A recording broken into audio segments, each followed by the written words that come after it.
Assalamualaikum warahmatullahi wabarakatuh. Kita ketemu lagi di cerita inspiratif Sengkala. Ada yang tahu Tonga? Bukan, itu Tongo. Tonga adalah negara kepulauan kecil di Pasifik yang luas wilayahnya hanya sekitar sebesar Singapura. Sialnya, wilayah yang kecil itu harus dipecah jadi pulau-pulau kecil sebanyak 170-an pulau. Dan ia terletak ada di tengah-tengah Samudra Pasifik yang sangat luas. Jadi kalau lahir di sana tuh serasa hidup tuh datar-datar aja, lihat pemandangan yang itu-itu aja, ketemu sama warga yang itu-itu aja, jauh dari mana-mana. Bahkan untuk sekedar numpang ke toilet Alfamart butuh berlayar ribuan kilometer. Nah, cerita yang datar ini juga dirasakan oleh seorang pemuda lokal bernama Sione Felipe Totau yang lahir dan besar di Haifa, pulau yang bahkan penduduknya lebih sedikit lagi. Ketika remaja, ia gundah mendapatkan pelajaran di sekolah bahwa di luar sana pulau-pulau berukuran sangat besar. Fiji besar, Selandia Baru besar, Australia bahkan lebih besar lagi, yang butuh waktu berminggu-minggu untuk sampai dari satu tempat ke tempat yang lainnya. Karena tumbuh di pulau yang sangat kecil, Seone tak bisa membayangkan ada pulau yang bisa sebesar itu. Maka ketika ada temannya berkata, "Hei, ayo kita nyolong kapal dan berangkat ke Fiji." Sione langsung setuju. Mereka berenam, berusia sekitar 15-19 tahun, mengendap di kegelapan malam dan mencuri kapal layar nelayan yang diparkir di pelabuhan. Mereka pikir bisa mengendalikan kapal itu. Ya, tentu saja bisa. Sebagai pemuda pulau, mereka bisa mengendalikan kapal. Tapi mereka gak tahu prosedurnya. Jadi saat hujan badai datang, ombak mengamuk, mereka bahkan tak tahu cara menurunkan layar. Kapal itu segera jadi bulan-bulanan badai dan sudah berantakan dengan layar hancur keesokan paginya. Ini terjadi tahun 1965. Pagi hari di hari berikutnya, mereka panik luar biasa. Pemandangan di sekitar kapal adalah laut lepas yang serupa. Tak jelas arah, tak jelas lokasi, tak jelas mereka sekarang ada di mana. Mereka menangis, tetapi bahkan sampai reda tangisnya mereka tetap ada di sana. Tak tahu ada di mana.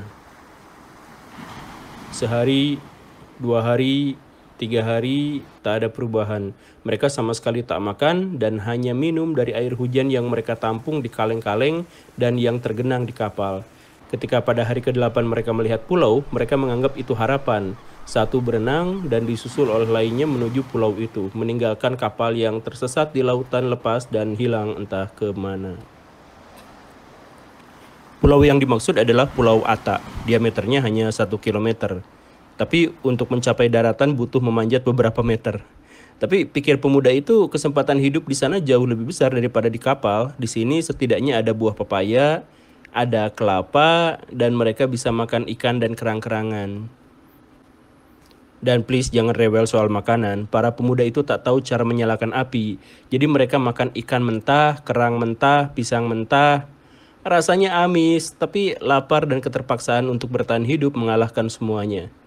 Setelah tenaga sedikit terisi, mereka mulai membangun rumah yang selesai dibangun dalam 2 minggu.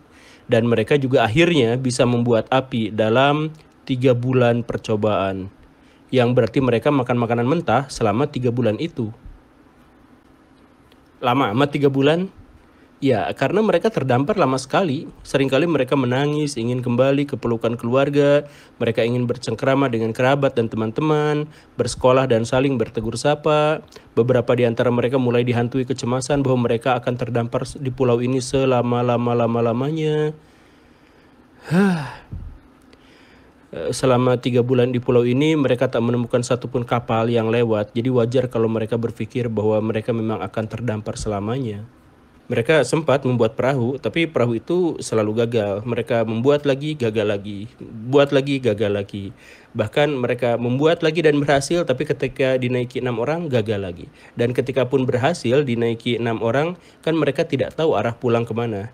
Bisa jadi mereka berlayar ke arah yang salah dan tersesat makin jauh di tengah samudra. Jadi membuat perahu akhirnya tak lagi mereka lakukan. Berbulan-bulan mereka hidup di pulau itu, tidak mandi, tidak cukuran, makan minum seadanya, pakaian mereka hancur, sama seperti mimpi mereka. Tapi Sioni terus berharap setiap hari kepada Tuhan agar Tuhan menyelamatkan mereka dari hukuman ini. Setahun kemudian di tempat lain ada penjelajah asal Australia namanya Pak Peter Warner. sedang jalan-jalan dan mencoba memetakan pulau-pulau di Pasifik. Saat anak buahnya tiba-tiba berkata, "Pak, ada suara orang teriak-teriak." Pak Warner mencoba mendengarnya baik-baik, tapi suara teriakan yang dimaksud seperti suara burung. Jadi ia pikir memang burung, tapi anak buah kapalnya bersikeras. "Itu suara teriakan manusia, Pak, dari jarak jauh." Saat mereka ke geladak kapal, mereka menemukan ada satu orang berenang sambil berteriak-teriak ke kapalnya.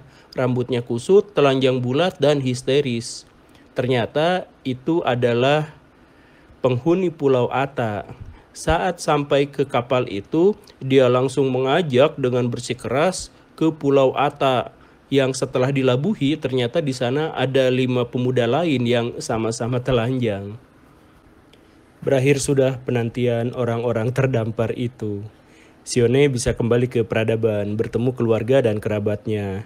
Betapa sukacitanya mereka karena berhasil kembali ke masyarakat. Ternyata mereka menghabiskan waktu 15 bulan di pulau tak berpenghuni. Artinya mereka bolos sekolah hampir 1,5 tahun. Ya, segera saja mereka syukuran 3 hari berturut-turut. Bukan syukuran karena bisa libur sekolah 15 bulan, tapi syukuran karena kembali ke keluarga dan tetangga. Syukuran itu tentu saja tak cukup mewakili betapa gembiranya mereka bisa kembali ke kampung halaman. Ternyata hidup di tengah masyarakat itu berkah ya, dan betapapun kecilnya, betapapun terbatasnya, menjadi bagian dari masyarakat adalah anugerah yang tidak ternilai, yang patut disyukuri. Kita yang sering berantem sama keluarga, yang sering cekcok dengan tetangga, coba bayangkan bagaimana rasanya kalau mengalami apa yang mereka rasakan. Hidup tanpa bantuan orang lain, pasti hampa, pasti cemas, dan mungkin kehilangan harapan. Maka hargailah hubungan sosial sebagai bagian dari kehidupan manusia. Oke, begitu ya. Terima kasih. Assalamualaikum warahmatullahi wabarakatuh. Tapi hey, cerita ini belum selesai. Itu balikin kapal gua yang 15 bulan lalu lo colong, kata tetangga yang kapalnya hilang.